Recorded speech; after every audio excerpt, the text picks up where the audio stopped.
Farg'onadagi Star Club elektromobil zaryadlash stansiyasi haqida eshitganmisiz? Bu hududda 120 kW quvvatga ega elektromobil zaryadlash stansiyasi, ya'ni Star Club o'z ish faoliyatini olib bormoqda.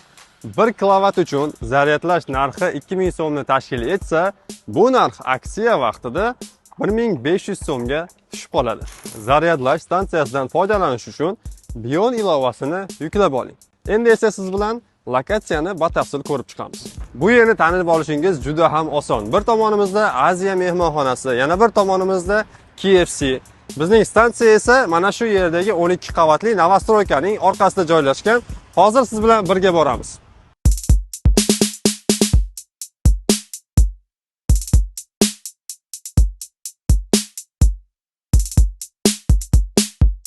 Bion ilovasini yuklab olish orqali siz tez va oson zaryadlaysiz va barcha stansiyalarimiz haqidagi to'liq ma'lumotga ega bo'lasiz.